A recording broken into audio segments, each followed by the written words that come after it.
Yesterday was another busy day at the Strasbourg Convention Centre, with the second plenary starting in the morning, followed by several exciting executive and special interest sessions on the topics of satellite technology, ITS and the environment, small ports and freight transport. We found out more about some of this year's speakers and sponsors. This event is unique that it brings together all the key players when it comes to intelligent transport systems. And that is why also ASEA, representing the automotive industry, is really proud to be present here and to be associated with this event.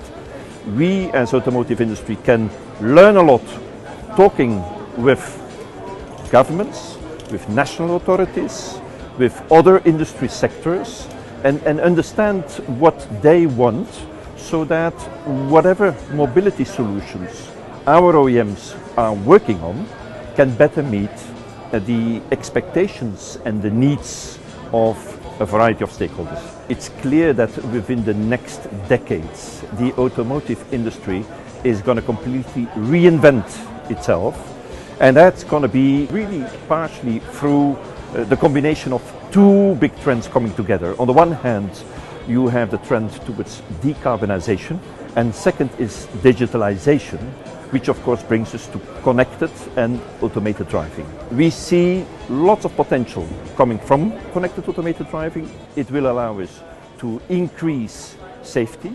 We'll be able also to come up with mobility solutions which also allow us to integrate different transport modes. Port of Strasbourg is the second inland port in France and about the fourth or the fifth inland port in Europe. We handle more than 8,000 tons of goods each year. One of the utmost challenge in the Port of Strasbourg is the lack of place. We have no place to develop, and we have mostly invested in hard infrastructure in the past. The fact is that to optimize this infrastructure, we must now invest in soft infrastructure. For example, we have a system called upper run ports that can handle with ships, trains, to know when they come, how many containers to handle, so that we can prepare the terminal for it, and also so that the ship doesn't wait for a place to be handled. We also had the opportunity to talk to this year's Congress host country. The National Mobility 3.0 initiative was revealed in the Bordeaux ITS World Congress in October 2015 through the Green Book Mobility 3.0, Together Towards Smarter Mobility. The target is to federate and to mobilize all the stakeholders about three issues. The first is how to formulate common strategy between all the actors of the sector. The second point is how to develop a number of major innovative projects and pilots. And the third is how to deploy the French offer all over the world. Mobility 3.0 has the purpose and the target to capitalize all the individual initiatives to make a global strategy. Strasbourg and its region constitute a very active field for France-Germany cooperation, such as coordinated test beds for ITS and autonomous vehicles.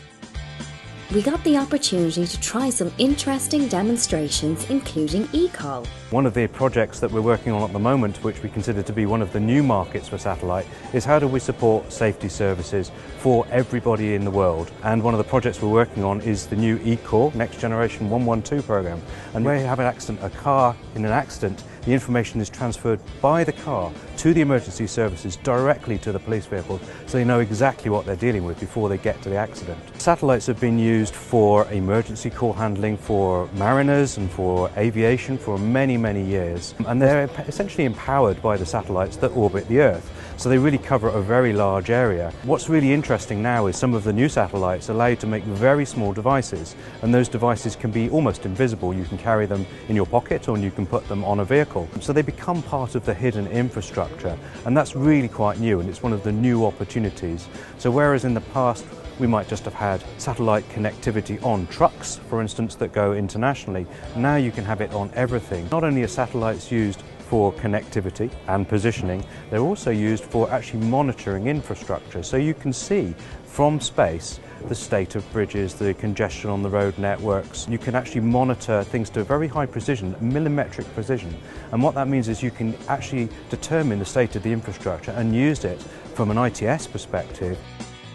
And then finally, we found out more about the latest satellite technologies. The most relevant new development technology that is happening in the satellite sector is probably we're seeing several companies which are proposing mega constellations comprising of thousands of communication satellites to offer point-to-point communication or internet-based communication from low Earth orbit.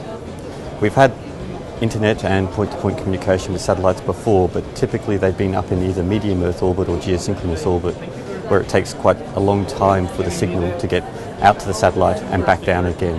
And that type of latency or lag between communication stops you from doing things like autonomous vehicle control, which is one of the relevant topics here at the Congress. Now, if we end up having low Earth orbit constellations of satellites, the latency or lag disappears. What I think we're going to end up with is ever-present satellite information being integrated into our lives.